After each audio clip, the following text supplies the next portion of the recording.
Hello, and welcome to the podcast Buffy and the Art of Stories Season 3. If you love Buffy the Vampire Slayer and you love creating stories or just taking them apart to see how they work, you're in the right place. I am Lisa M. Lilly, author of the Awakening Supernatural Thriller series and the QC Davis Mysteries, and founder of WritingAsASecondCareer.com. Today we are talking about Bad Girls, Season 3, Episode 14, where Buffy tries out Faith's way of life, thinking, and slaying.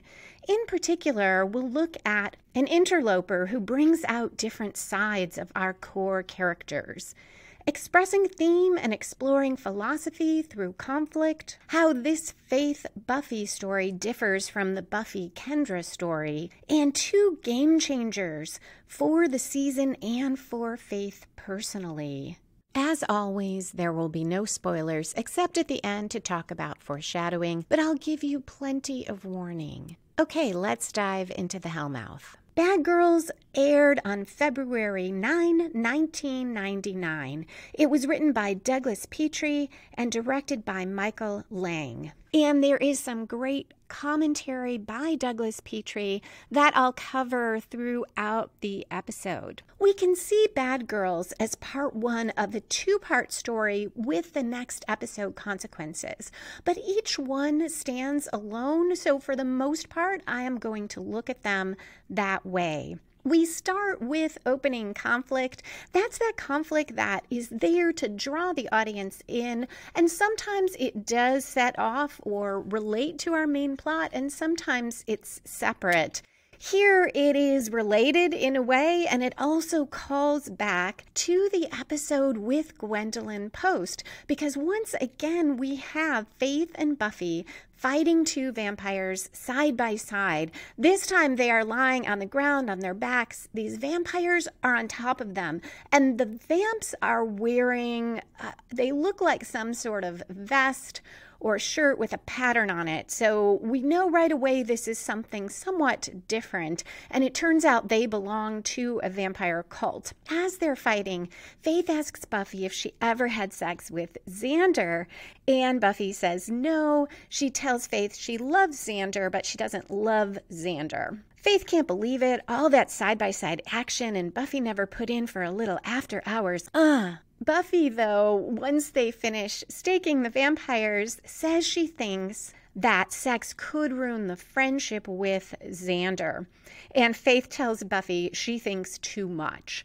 Buffy notices traces of another vampire, even though we don't see any around. And Faith asks how she knew, and Buffy says, "I think too much." One more note about the similarity of this scene to the opening of Revelations, where the new Watcher or fake Watcher came to Sunnydale, is that in this episode we will again have a new Watcher. So I think that that opening had to be purposeful with that callback. The vampires are on the other side of a tombstone, and she says to Faith on the count of 3, 1, and Faith dives over the tombstone and attacks. The second vampire almost kills Buffy while Faith is fighting one, but Faith stakes him from behind and says, "Nicely diverted, Bee." Buffy responds, "Diverted? That was me fighting for my life, Miss Attention Span." And Faith says something like, "Well, she's not a planner," and Buffy points out, count of 3 isn't a plan, it's Sesame Street.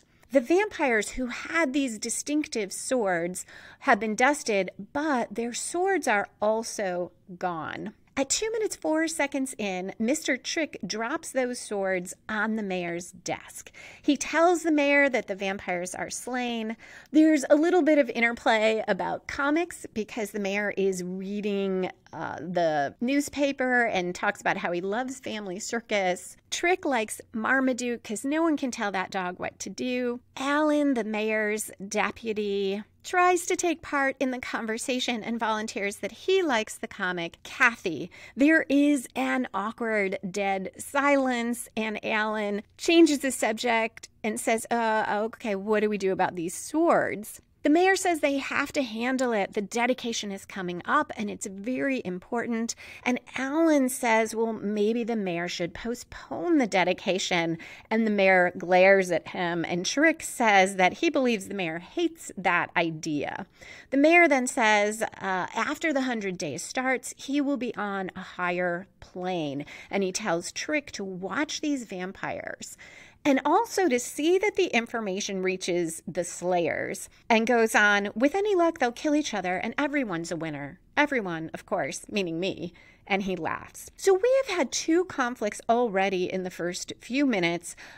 Alan suggests, well, maybe they ought to postpone the dedication, and gets a glare. And Trick says he believes the mayor hates that idea. The mayor tells Alan that after the 100 days, he'll be on a higher plane, instructs Trick to watch these vampires, find out what he can, and see that the information reaches the Slayers. And the mayor says something like, with any luck, they'll kill each other and everyone's a winner. Everyone, of course, meaning me. And he laughs. So we have had 2 conflicts already, a somewhat minor one between Faith and Buffy over their fighting styles and perhaps their way of life and approach to sex and love. As to the demon plot here, we have had the vampire attack with these swords disappearing, and now we know there is some plan the mayor has. While he's talking, the mayor wipes his hands with the towelette. He also commented about Marmaduke. He doesn't like that one because the dog is so unsanitary, always sitting on the furniture. In the commentary, writer Doug Petrie said this was a fun running joke that the mayor, who is this villain, is afraid of germs. And they said it was poking fun a bit at David Greenwald, one of the producers, who is somewhat of a germaphobe. We go to the credits, and we come back at 4 minutes, 42 seconds in. This is where normally I would expect to see the inciting incident or story spark that sets our main plot rolling, because usually we see that 10% through any story. Here, I don't see any one particular event, because when we come back, we have this conversation between Buffy and her friends that is mostly unrelated to our main plot. Willow is going through envelopes with acceptance letters from an impressive list of colleges.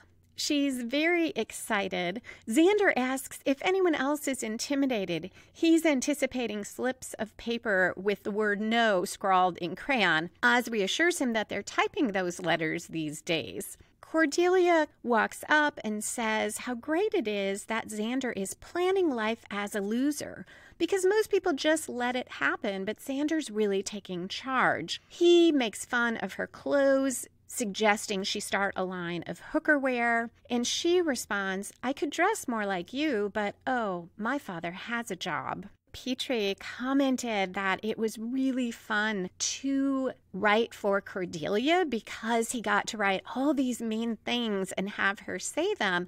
And he also pointed out her motivation, that she is so mean to Xander, both because he broke her heart and he did it after she stepped down from her high social standing to be with him. Buffy is also excited about the idea of college, but points out she has to pass her chem test first so she can graduate. And Willow tells her to come over that night. She'll help Buffy study. For now, Buffy is heading off to talk to Giles, and Willow mentions having seen him earlier and that he has looked better. At 7 minutes in, we switch to the library. Wesley is unpacking books in the background. He is our new watcher. He's in a suit. He looks very starched and pressed and official. He is in the background while Giles half leans, half sits on the library table with his back to Wesley. As Wesley tells him that things have changed since Giles' day, there's much greater emphasis on field work. I see Wesley's arrival as the story spark or inciting incident here because it sets in motion, to a large extent, Buffy's rebellion with Faith and our vampire demon plot, because he's the one who sends her after the vampires and makes a major mistake about the demon. So this is late to see the story spark, but as I mentioned in the opening, it actually happened. Wesley came to Sunnydale before this episode started. Likewise, the other incident we could see as the spark would be this demon's acolytes coming to Sunnydale in search of an amulet, and that too happened before the episode started.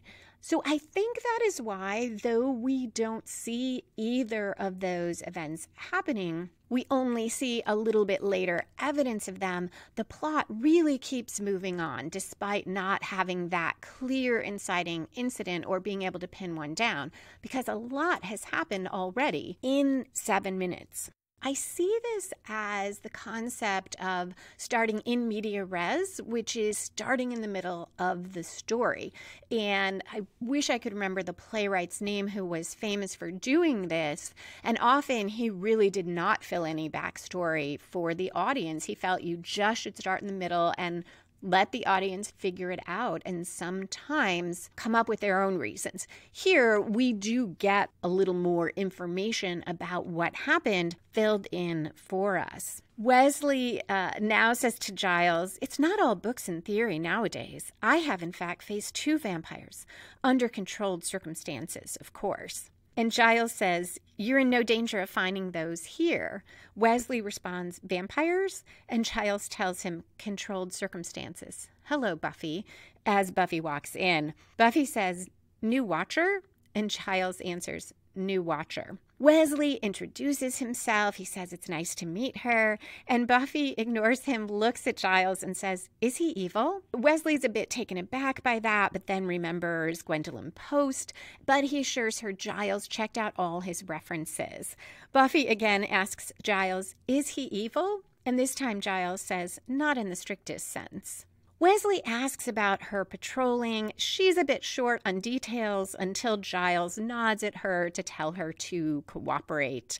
So she tells Wesley about the swords, one short, one long, with jewels on them, that the vampires used. Wesley right away finds them in one of his books. He goes on and on about it, telling them there is a demon, or was a demon, Balthazar, which is interesting because the demon Balthazar was very key to plots for more than one season in Charmed. So it makes me wonder if one or the other of the shows was paying tribute or having a little fun by borrowing the same name. Wesley tells them that Balthazar was driven out of Sunnydale 100 years ago, or actually the cult or acolytes that worship him were driven out. Balthazar was killed, but he had an amulet that a local landowner stole. Wesley thinks the acolytes want the amulet for sentimental reasons, and he tells Buffy that she will go to the cemetery and retrieve the amulet tonight. She's a little not pleased with his manner, and he says, "Aren't you used to being given orders?" And she tells him that Giles always says please when he sends her on a mission and gives her a cookie when she gets back. At 10 minutes, 10 seconds in, Faith walks into the library. Wesley says, this is perhaps Faith. Faith says, "New Watcher," and Buffy and Giles respond together, "New Watcher." Faith says, "Screw that," rolls her eyes, and leaves. And Buffy says, "Now why didn't I just say that?" At Giles' prompting, though, Buffy goes after Faith. In the schoolyard, she tells Faith she knows the new guy's a dork, but it's the job. They need to do what he says, and Faith says why? They can do whatever they want. They're the Slayers, the chosen two. Why let Wesley take the fun out of it? And Buffy says something like, that would be tragic, taking the fun out of beheading and killing. But Faith argues with her and says, it is fun, and you get off on it. And Buffy denies it, but smiles a little bit. So now we're approaching the 1/4 mark of the episode, usually around 25% through, but sometimes later, more like a third of the way through, we get a major plot turn, the first one, and it should come from outside the protagonist, spin the story in a new direction, and raise the stakes. So we are almost there. It's 11 minutes 41 seconds in. Faith says, "Hey, slaying's what we were built for. If you're not enjoying it, you're doing something wrong." Doug Petrie said he saw these two characters, Faith and Buffy, as exploring different approaches to what it means to be a slayer, as well as how they embody that or act that out. Faith is all action, and Buffy is about thinking first. And this made me think of Kendra and Buffy, because as I was preparing this episode to record, I'm also finishing edits on the book edition of Buffy and the Art of Story, Season 2, the first half. So that'll cover episodes 1 through 13. And I'm in What's My Line, where Kendra, the new Slayer, comes to Sunnydale, and Kendra and Buffy, in one of the key scenes, are threatening Willie the Snitch. And Kendra is advocating for going back to the Watcher for orders rather than rushing off to try to save Angel. And Buffy says, "I don't take orders. I do things my way." And Kendra says, "No wonder you died." So when we juxtapose Buffy with Kendra, Buffy is the one who is more action-oriented, who is less likely to follow the rules or take orders. Kendra is all about the Slayer handbook. If you remember, she reads all these dense texts. She jokes with Giles about footnotes. She grew up without friends, without her family. Everything was about being a Slayer and following the rules. And Buffy was telling her, you need to tap into your emotions, imagination, and creativity. Now here we have Faith, who is even farther on that spectrum, who is all about instinct and action and not thinking, and the kind of visceral pleasure of slaying and sex and everything. And now Buffy looks a bit like the rule follower, although we have seen Buffy doesn't love to take orders. She mostly does what she thinks is the right thing to do, but she is more apt to think that it's right to do what she needs to do as a Slayer, and Faith has no interest in that. Buffy is almost in the middle of Kendra on one end and Faith on the other, which I really love from a writing perspective, because they did something so very different with Buffy and Faith versus with Kendra and Buffy. And I feel like some writers might just repeat a similar story because, you know, the fans liked it and it worked before, but we have this different twist. So Faith, when she is telling Buffy, come on, you really enjoy it, she says something like, come on, tell me that after a fight, if you don't get a kill, you're really dying for some vamps to stake to get in a little, And Buffy says, again with the grunting, neither is able to persuade the other. And when Buffy says something like, we have to go get this amulet, Faith says, tell you what, you do the homework and I'll copy yours, and takes off. And Buffy is left alone looking aggravated. So that could be a major turn, the fact that there is this explicit split where Buffy is left holding the bag.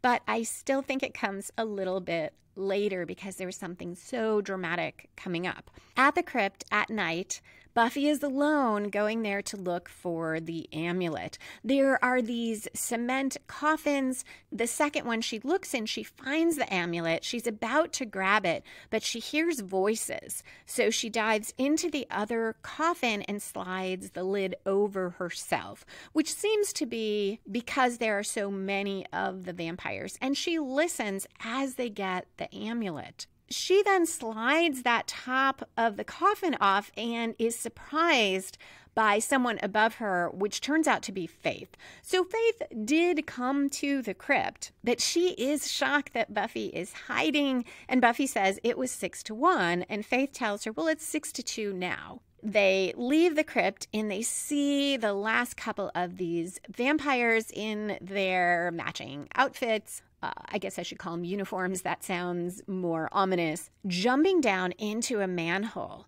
And Faith runs after them and is going to jump in. And Buffy says, wait, stop, think. But Faith says, no, no, no. She is not concerned when Buffy points out they could be going down into a tight space.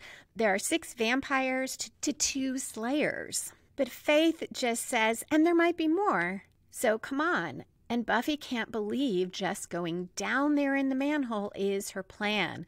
Now we're at 13 minutes, 59 seconds in, and Faith says, who said I had a plan? I don't know how many's down there, but I want to find out, and I'll know when I land. And if you don't come after me, I might die. And she jumps into the manhole. Buffy rolls her eyes and jumps after Faith.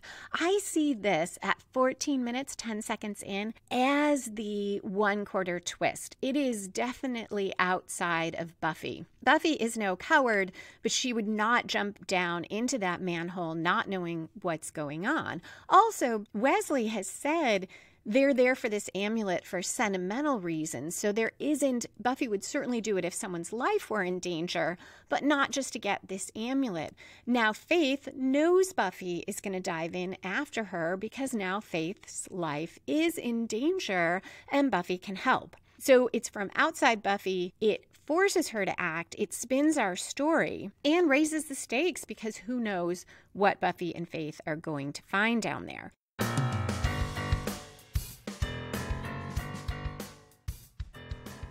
Today's episode is sponsored by How to Write a Novel, grades 6 through 8.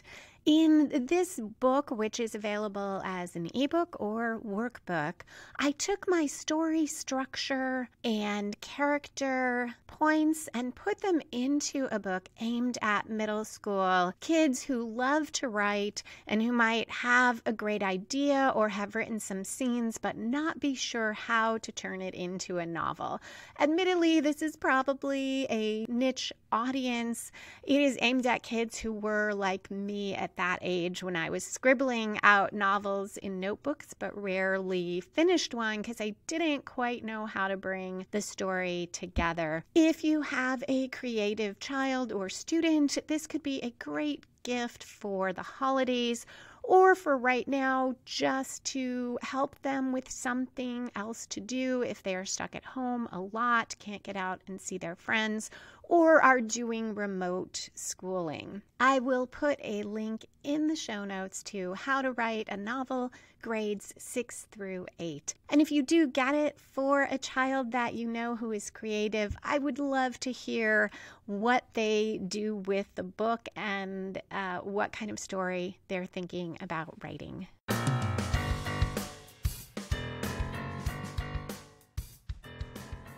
As Doug Petrie pointed out, this was a reference to Alice in Wonderland, that Faith is going down the rabbit hole and Buffy has to follow her. When we get back, we go to Giles, who is pacing.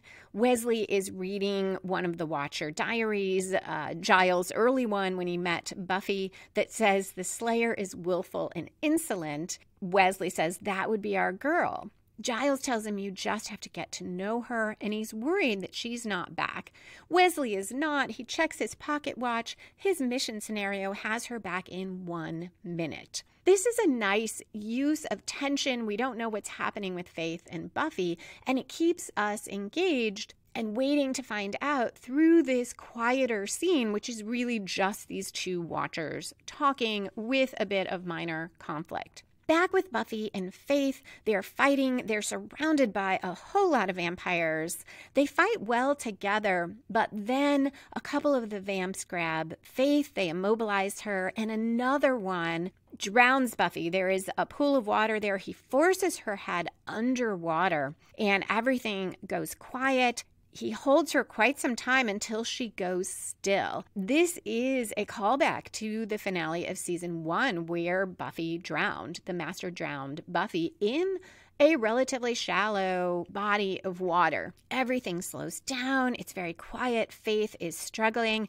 The vampire is smiling. And then Buffy pops up out of that water and says, "I hate it when they drown me." Doug Petrie pointed out they specifically did this death and resurrection type of imagery, which also called back the baptism and rebirth idea because we're using water.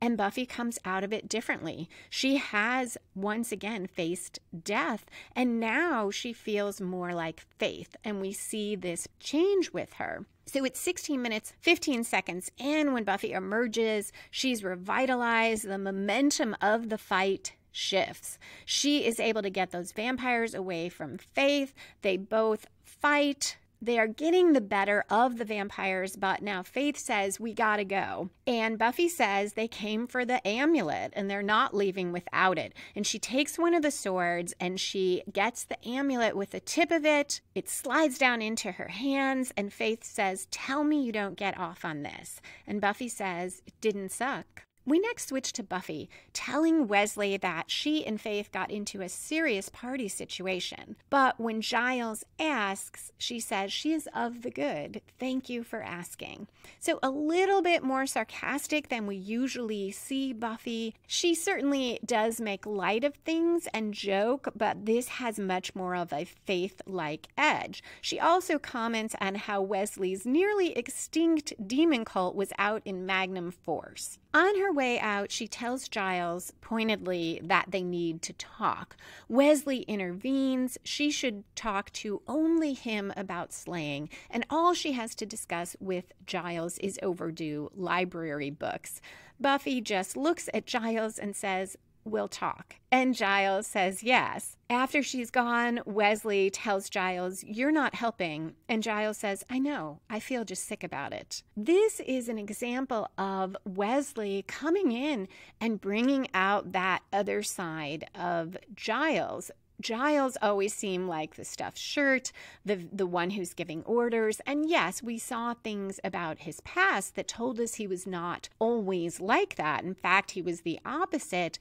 But in the present day, in Buffy's world, he is more like Wesley. And Doug Petrie said he really enjoyed writing this Wesley-Giles conflict because before this, Giles always had to be the stuffed shirt, and now we get to see more of his Ripper personality in contrast to Wesley. And Petrie called it the angry kick-ass punk under the tweed guy. And he also noted that having this interloper there bonds Buffy and Giles more closely, which we have already seen throughout this season, their growing bond, growing relationship. And he said he thinks that Wesley makes Buffy more open to Faith's approach, to that more action, no rules, passionate sort of approach to slaying, because it's in contrast to Wesley, who is so intense and so much about the rules and orders. We now switch to chemistry class. There is going to be that test, and Buffy, nonetheless, is turned around in her seat, whispering to Willow and Xander about how amazing the night before felt, that she just let go. And Willow, trying to empathize, says she knows what that's like. And Buffy says, "I don't think you can. It's kind of a Slayer thing. I don't think I'm explaining it well." And Xander says, "But you're explaining it a lot." The teacher tells them all to be quiet, passes out the test, even specifically tells Buffy to be quiet. She turns around and keeps talking. Willow says, "Test, you know, the thing Buffy didn't come over to study for." Buffy, though, has noticed that every time she says Faith, Xander's eye twitches. He denies it, but then claims it's because he's highly caffeinated and, quote, "some of us actually care about school," which is pretty funny from Xander. And a nice callback to Xander having slept with Faith in the Zeppo. Now Faith knocks on the window from outside, opens it, and says, "Hey, girlfriend," to Buffy. She then breathes on the window, and in the condensation, draws a heart with a stake through the middle of it. Willow is shocked when Buffy climbs out. She says, You can't, can you?" We are now 20 minutes in, and you could see this as Buffy's midpoint commitment. We are not quite at the midpoint of the episode, and I think there is a stronger commitment later, but we're definitely moving that way. As I've talked about, and you probably are tired of hearing, at the midpoint, usually we will see a major reversal for the protagonist or a major commitment to the quest, or both. So this story has a lot of momentum because we already have Buffy, even a little before the midpoint, making a pretty major commitment. She has said yesterday that test was important to her, college was important to her, and she both didn't study, which is understandable, she had that mission, but now she is taking off in the middle of a test. Faith tells Buffy she found a nest of vampires, and in the next scene, Buffy and Faith burst into a dark warehouse. Vampires catch fire. We see them raising their stakes to fight, and there's a cut to the bronze. It is dark, presumably evening. 90s techno pop music is blaring. There are flashing lights on the dance floor, and Faith and Buffy are dancing with each other, but amidst a group of guys flirting with all of them. Buffy, though, dances away when she sees Angel come into the bronze. So now we come to what I see as the real midpoint commitment. It's 21 minutes, 16 seconds in, so pretty close to that halfway point. Buffy leaps onto Angel, and he wraps his arms around her to hold on to her, and she wraps her legs around him.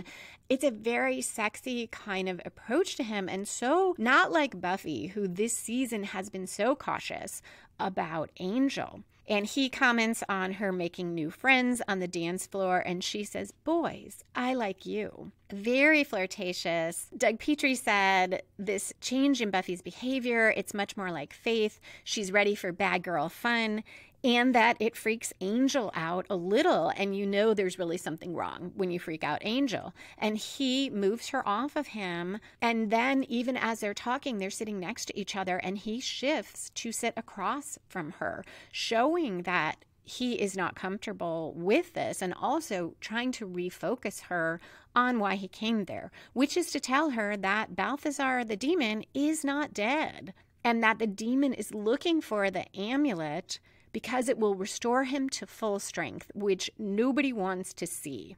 Buffy tells him it's okay. They have the amulet, and Angel says he knows. Giles said he gave it to, and at that moment, Wesley appears. And Buffy, seeing him, says, speak of the really annoying person. She takes the amulet from Wesley, even though he doesn't admit to having it. She sees that it pooches his jacket. And he's very upset that she didn't tell him where she was going, how to reach her. He doesn't know who Angel is. He's still insisting the demon is dead. And Petrie commented that Wesley being so uptight, by contrast, both makes Angel look cooler, although he doesn't need much help at that, but Buffy look badder in contrast to Wesley. And this is a really nice way if you want to either show a change in one of your core characters, or prompt a change, or just highlight that other side to them that the viewer doesn't often get to see, or the reader doesn't. And I think it is true to life. We all act somewhat differently depending who we're with, and one friend or acquaintance or teacher might bring out a different side of us than another. Buffy gives the amulet to Angel to keep it safe and ignores Wesley and goes to get Faith. At 23 minutes in, Balthazar is in a giant warehouse and in a giant tub. He is this big, blubbery demon with little hands. His acolytes have to ladle water over him to keep him from drying out. And he is yelling at them because he doesn't have his amulet. And one of them tells him a Slayer has it. And to the demon, it sounds like excuses. He uses what seems like sort of like the Force from Star Wars. He's able to hold out his hands, which cannot reach anybody, but are able to draw this vampire to him, and then he kills it. Faith and Buffy are looking in from outside. Faith wants to go in and take them all, but Buffy says they need more firepower. And there are so many vampires there that Faith more or less agrees and sees a sporting goods store across the street. She and Buffy go over there, and there are guns and bows and arrows and knives, and they break in. So now I see this, though it is a little bit later than the midpoint, there is major reversal coming. Buffy's hanging back a little bit, and Faith is just taking what she wants, and she says, "When are you going to get this, Bee? Life as a Slayer is very simple. Want, take, have." And she breaks a display case with her elbow and grabs a weapon from inside it. Buffy now goes to one of the weapons that attracts her and says, "Want, take, have. I'm getting it." And she does what Faith did, breaks glass and takes a weapon. But a second later, a gun fires from behind them, and it is the police. The cop says, "Drop your weapons and get down on the ground now." We're at 25 minutes, 35 seconds in, but it very much does feel like a serious reversal for Buffy. And I really feel for her because, for the most part, Buffy has been doing what she is supposed to do, despite a somewhat different attitude in the last few scenes. And now she does this one thing that's very Faith-like, where she is breaking the law, and immediately the cops show up. Faith banters with the cop. She's flirting with him as she raises her arms and locks her wrists together. But Buffy looks really uneasy. Even just the way she lifts both hands up tentatively tells us she is really uncomfortable. They are in the back of the squad car. The cop asks if, with all those weapons, are they with one of those girl gangs? And Faith says, "Yeah, we're the Slayers." And he laughs. Faith whispers to Buffy, does she want to get out? Buffy seems skeptical, and Faith says, "We can't save the world in jail." So they both slide down, kick at the grill between the front and back seats, and the police car careens to the side, crashes. The car is smoking. The cops are unconscious. Buffy wants to call an ambulance, but Faith says, with the racket they made, 5 people already have, and these guys are fine. So they get their cuffs off and run. We cut to the next morning. Buffy gets the newspaper from outside the back door. Talk about a different time. She had to wait for that paper to see if there was anything in the news. She is looking through it, and Joyce walks in and says, "Admit it. Some days don't you want to wake up and say to hell with the diet?" Buffy looks very guilty at the admit it statement. She also doesn't want waffles. Joyce tries to talk her into it, saying they only don't have calories if she makes them for Buffy, which is mom logic. She asks what Buffy and Faith did last night. Buffy first says nothing and then nothing big, and Joyce tells her not to worry. She won't meddle in Buffy's slaying as long as Buffy's careful, which is also a callback to Gingerbread, where Joyce showed up in the middle of Buffy's slaying. Buffy assures her she is careful, but still looks very uncomfortable. We are now in the mayor's office. He's finished a photo shoot with the Boy Scouts, and he closes the blinds and lets Mr. Trick out. Asks if there's anything new about the Illuminati, so now we know the name of this vampire cult. And as he's talking, he opens that armoire he has in his office with all the creepy stuff in it, and one of those Illuminati vampires bursts forth to attack and says, "In the name of Balthazar, die." Alan is in the office too. Trick gets the vampire away from the mayor, but the mayor tells him not to stake the vampire. He also turns to Alan and says, "Isn't there security here?" Alan looks so nervous and stutters and says he had no idea. And the mayor says something like, "No need to swoon, Alan. Just make sure this doesn't happen again." And he tells Trick to lock up the vampire. Trick says he'll just try to kill you again, and the mayor says he figures he will. Now we see Balthazar really screaming and raging. It's 100 years since his enemy crippled him, and now ultimate power is within his grasp, and he will not let it happen. I did not notice until preparing for this podcast episode that Balthazar must be referring to the mayor as his enemy, the one who crippled him. I'm not sure why I didn't notice that. Maybe because Balthazar just, in all these scenes, he's kind of screaming and yelling at people. And I think I took it as, this is just Balthazar, and I wasn't really listening to his words.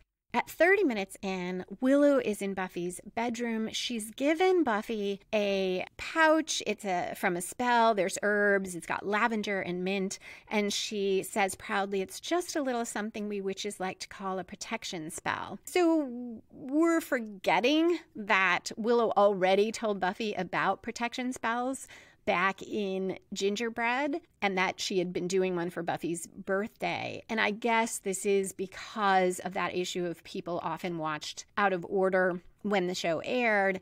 And there's so much happening in this episode that they probably didn't want to spend time on dialogue explaining like, hey, I redid this protection spell I was going to do for your birthday. So the dialogue acts as if this is a new thing. But we can tell Willow is very excited about it. So we get the emotions there. And Buffy seems appreciative. And she even smells it and says, oh, usually spell stuff is so stinky. Willow says, yes, she wants to be the first Wicca to do her spells in minty freshness. And then Willow asks about the plan for tonight's slaying. We're going, aren't we? And Buffy says, yes, she's patrolling, but there's a but. She wants Willow to stay home. It's too dangerous. And Willow quite rightly points out that she has been in danger before. I'm thinking of most recently the Zeppo, where Willow did that spell to help repel those or fight those very dangerous demons and help to fight the opening of the Hellmouth. But in the middle of the conversation, Faith walks in. Buffy leaves with Faith and doesn't even take that pouch with her. Willow sits on Buffy's bed and tosses the pouch down and says, stupid. And I felt so bad for Willow. And this really works on two levels. On the stated level, Willow is Buffy's longtime friend. She has always been there with Buffy from the very beginning, and she has helped her fight, and they have talked to each other about everything. But now Buffy has a Slayer friend. This also works if we look at the subtext of Buffy and Faith having a romantic or sexual relationship. We've got Faith with the hey girlfriend and the dancing, and Buffy is so caught up in this new relationship, like when your friend does have a new love interest. And maybe for a while in the beginning is just not that available to her old friends. And Doug Petrie commented on that subtext. He said they always enjoyed having that lesbian subtext between Faith and Buffy. And also on the friendship aspect, he said it's like when you're in high school. Sometimes your best friend meets a cooler older friend who has a car or something that you just don't have and you are left out. Faith and Buffy in the next scene are walking through an alley. Buffy doesn't look quite as into everything as she was the night before. She just wants to get this done. Faith, though, is just as excited about the hunt and the possible kill. She suggests getting ribs afterwards, and she is holding a bow and arrow that presumably came from that sporting goods store. A vampire leaps out at them, and we cut.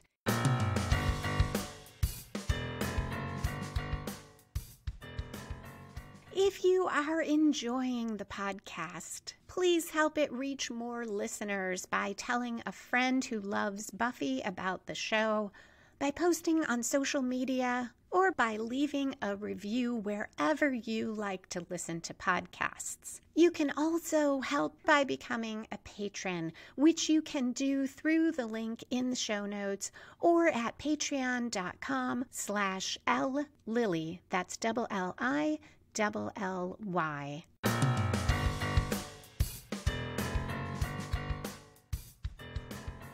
Wesley is saying to Giles that he didn't say Giles had emotional problems, but an emotional problem.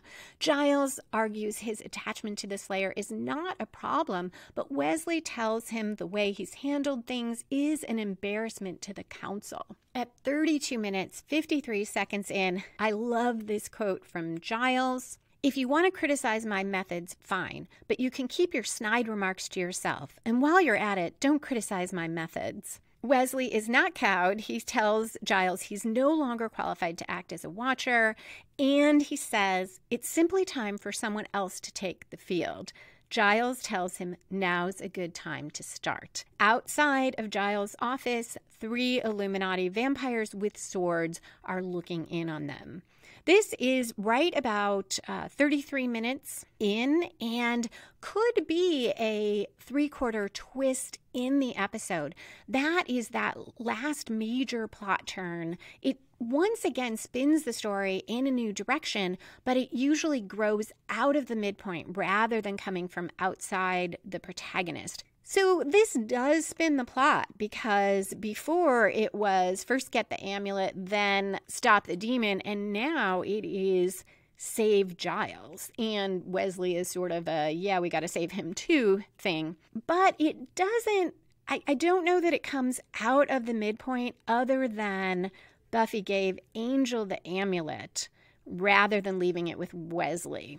Nonetheless, it is a story turn. I think we'll get a greater one that really qualifies as that major plot turn, but it is another example of this episode really moves along. There are major plot turns and twists throughout, as well as so much emotional conflict going on, as we just saw with Giles and Wesley. Back to Faith and Buffy in the alley. Now we are going to get that major turn. One after another, but one at a time, the Illuminati vampires attack Buffy and Faith.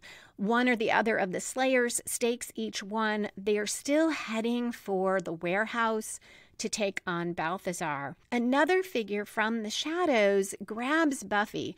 I went back to see how that happens, and it looks like it's very shadowy. It looks like he could be grabbing her neck or maybe her shoulder. Buffy pushes him away, and she realizes he's human, but Faith is already moving to stake him. Buffy says, "Faith, no." But Faith has staked him in the heart, and Alan, it's the deputy mayor, Alan, his back hits the brick wall and he slides down to the ground. We're at 33 minutes, 51 seconds in when Faith reacts so fast that she doesn't heed Buffy's call and stakes a human being. This is such a major turn, and Doug Petrie commented on it being a major turn for Faith and for the show, because up to that point, they had showed a lot of killing, but it was always supernatural. And the one time, this is my addition, the one time that we saw Buffy think she killed a human, Ted, it was very serious. She took it very hard. She was very concerned. And now we see, Petrie commented, we see Buffy doesn't want to be a bad girl anymore. So I do see this as that major plot turn. I'm not sure if it does arise from the midpoint in this case, because you could see Buffy kind of embracing Faith's approach to slaying. If we see that as the midpoint, when Buffy really throws herself in, she's throwing herself at Angel. She leaves class, so she's joining Faith in her approach or her philosophy of slaying and life. But would that make a difference here? Wouldn't Faith have reacted exactly the same way? And I love that because this is one of the few times that I have seen a story of any type, looking closely, where it isn't that clear that that last major plot turn flows directly from the midpoint, and yet it is still such a strong story. And I love that because as much as I love this story structure that I talk about, and it works really well for me when I'm writing, I really appreciate it in stories I read or watch, it shows that you don't always have to exactly have that happen to still have such a strong plot with such strong movement that feels organic. And that's really that key of the 3/4 turn coming out of the midpoint. It doesn't feel like something from left field. It shouldn't feel like, oh, hey, the writers just threw this other thing in here. You want at that stage of the story, pretty much all your events should logically flow from the ones before rather than feeling like random things that are happening. So here, this definitely does not feel random, but we don't necessarily trace it directly to the midpoint. It definitely, though, flows out of everything that came before. Buffy steps between Faith and Alan. She kneels in front of him. She's telling him not to move. He has his own blood on his hands. Faith, who is standing back, says, I didn't know. Buffy wants to call 911, but Faith just looks around, and really, it is clear Alan is dying. A second later, he is dead, and Buffy is staring at his face, looking stricken, and we go to a commercial. We return at 34 minutes, 40 seconds in with a close-up on Alan's frozen face. Faith pulls Buffy away, says, we gotta go. They leave Alan's body there and run. Faith climbs over a wall. Buffy goes a different direction over a fence, and she runs into Angel. He sees blood on her hand. She tells him it's okay. Don't worry about it. And Angel tells her they got Giles. Faith returns to the alley alone, and she looks at Alan's body.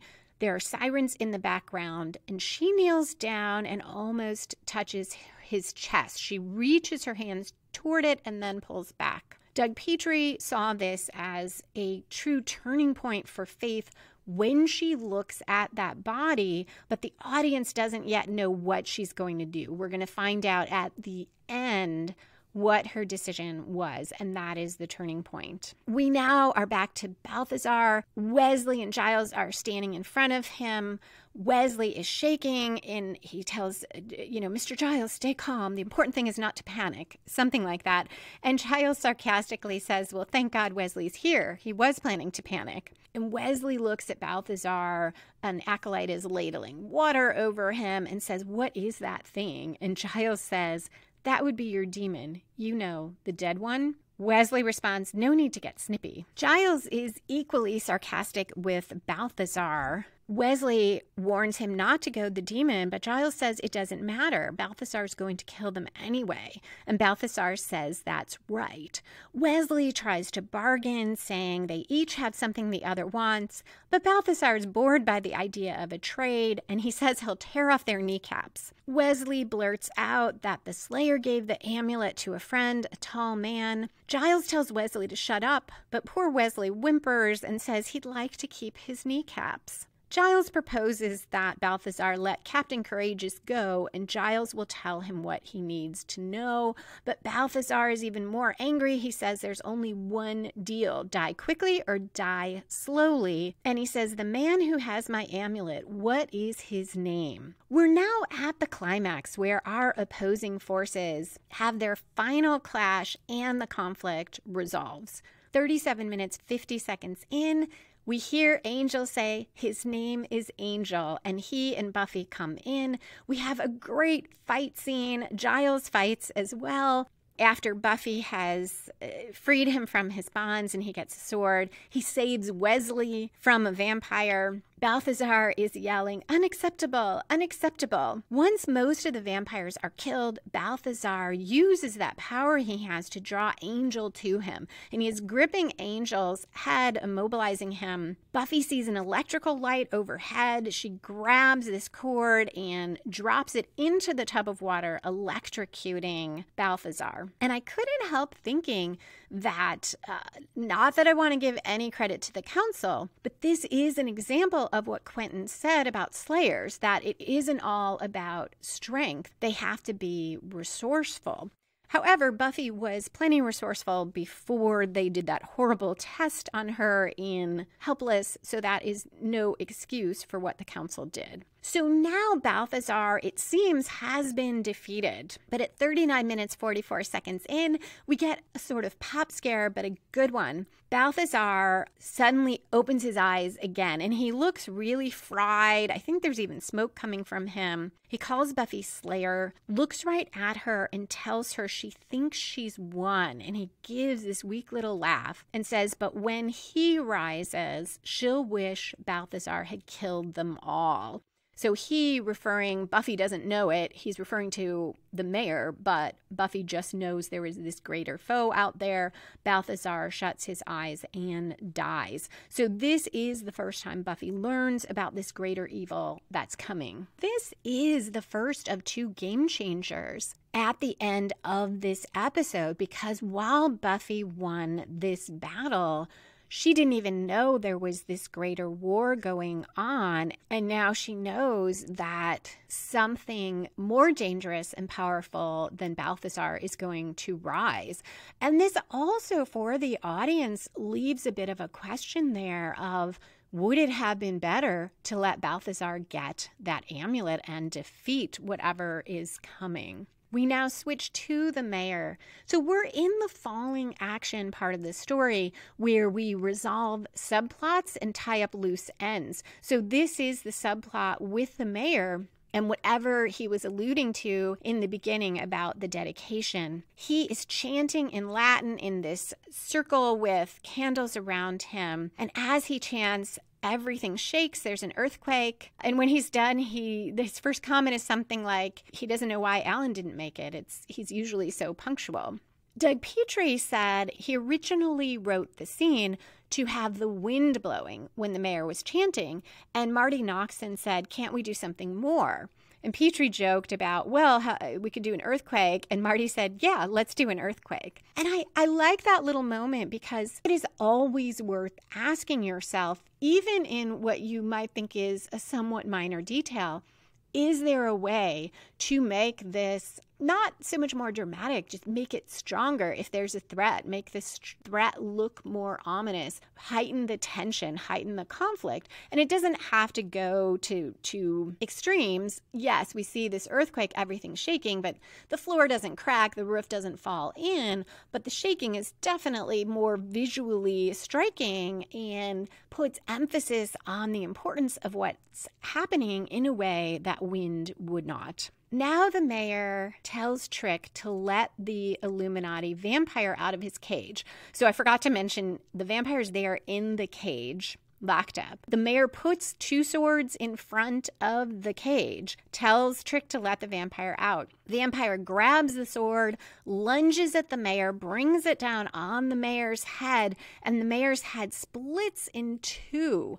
This is not like a gross or bloody effect. We just kind of almost see this like darkness inside his head, and then both sides come together again, and the mayor looks just fine and very happy.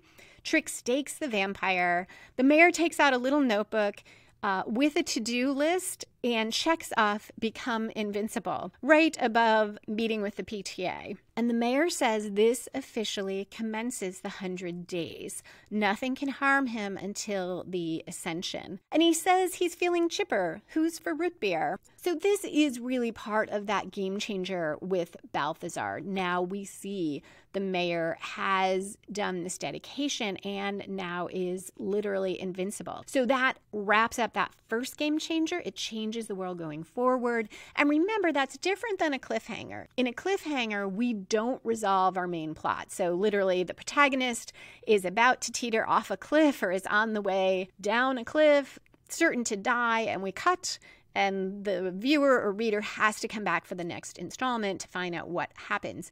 Here, the main plot resolved. Buffy killed Balthazar and stopped him, saved Giles, but the world changes. Everything will be different going forward, and that's what happens here. Everything will be different now that there is this foe, the mayor, who has become invincible.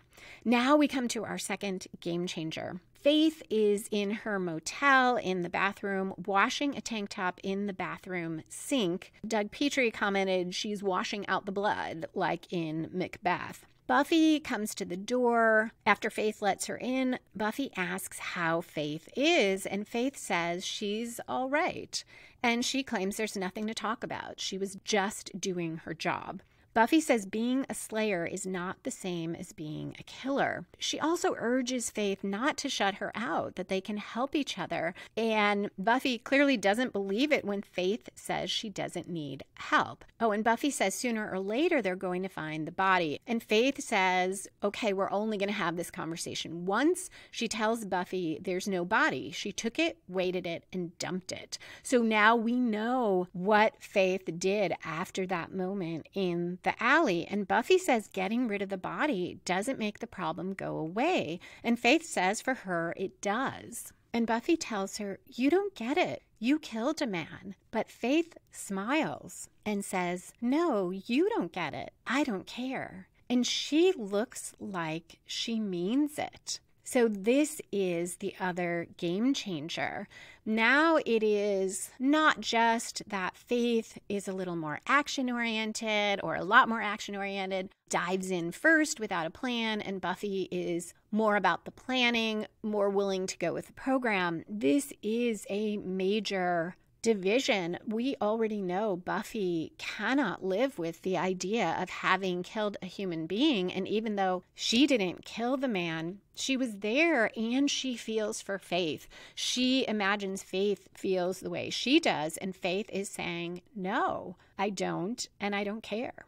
Also, if we see Bad Girls and the next episode, Consequences, as a two-part story, as a single story arc, this would be an amazing midpoint. And it is, obviously, it's at the end of the one episode. It is the midpoint, a major reversal for Buffy. She has gone along with Faith. Now a man is dead, and she's found out that this bond she's forming with Faith, that they are so much more different than she thought, or that Faith is completely unable to deal with it, and Buffy is worried for Faith's emotional well-being, her life as a Slayer. So serious reversal here if we see the story that way. So that is it for this episode, though I do have some spoilers and foreshadowing, and I hope you will stick around for that. If you don't, thank you so much for listening, and a special thank you to all the patrons who support the show and help it to continue. I hope you will all come back next Monday for the aptly named Consequences, where Faith and Buffy deal with the fallout.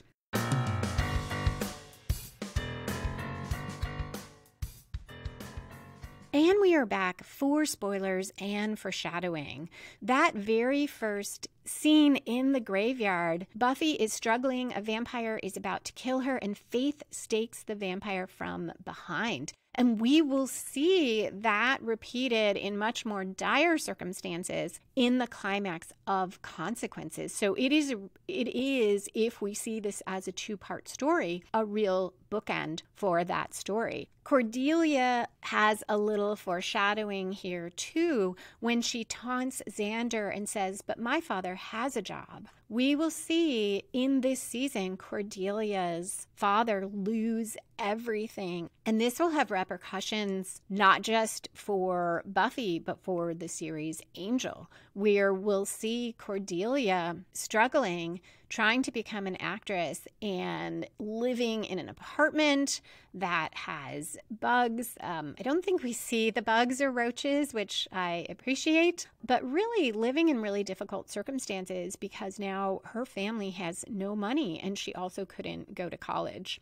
So irony and foreshadowing there. Buffy going off with Faith is a bit of a foreshadowing of season 4 when Buffy meets Riley, and Willow even helps her connect with Riley to some extent.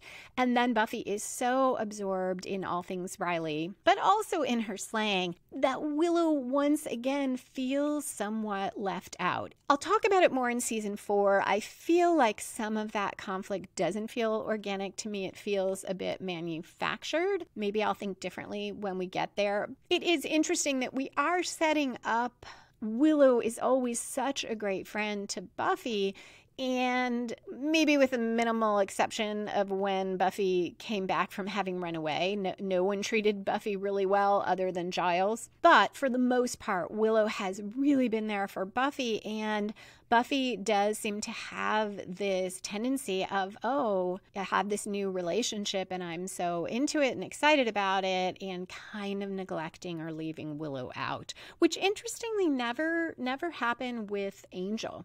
So I don't know what that says, but good work by the writers for at least setting that up a bit, because we're going to see that with Riley. Foreshadowing for this season, there is a bit more. Faith with that bow and arrow in the alley scene, that is a foreshadowing, and I didn't notice this myself. Doug Petrie commented on it, of when in a later episode toward the end, she will shoot Angel with a bow and arrow. Also, Petrie commented that the knives that Buffy and Faith took from the sporting goods store, they will later fight each other with those knives. However, I see a little bit of a flaw there because the police came in and stopped Faith and Buffy. And I'm thinking that they did not let them keep the weapons that they stole. But there is certainly a symbolic foreshadowing there. Even if it's a different bow and arrow or different knives, we still get that Faith and Buffy getting these weapons together that they will use against one another. If we're looking at Consequences as a separate story, for the most part, it does have its own story arc, just as Bad Girls does. But is Faith staking Alan the story spark for Consequences? So I will try to remember to explore that next Monday. Another season 4 foreshadowing that I find really intriguing and never noticed before. Here when Buffy says being a slayer is not the same as being a killer. In season 4, when Faith has taken over Buffy's body, and she has been in some ways behaving a little more like Buffy, and people are treating her more like Buffy, and we start to see more of the effect of that when she is leaving the fraternity house, which is also the Initiative, and one of the guys, I think it's Forrest, taunts her and calls her a killer. And she says something like, "I'm not a killer, I'm a slayer." And he says, "Well, what do you care what I think?" And she says, "I don't." And she leaves. But she is echoing what Buffy said to her and what she disagrees with and pushes against through much of the series from here through almost the end. She doesn't really want to make that distinction, slayer, killer, and yet it does start to take hold within her. For now, though, she is claiming she doesn't care about having killed a human. And we will see more of that next time in Consequences. So that is it for this episode and foreshadowing. I hope you'll come back next Monday for Consequences, where Faith takes another significant turn. If you would like to comment on the show, you can email me, lisa@lisalily.com, or tweet me at Lisa M as in Marie Lily, #BuffyStory. Music for this episode was composed and performed by Robert Newcastle. Buffy and the Art of Story is a production of Spiny Woman, LLC, copyright 2020. All rights reserved.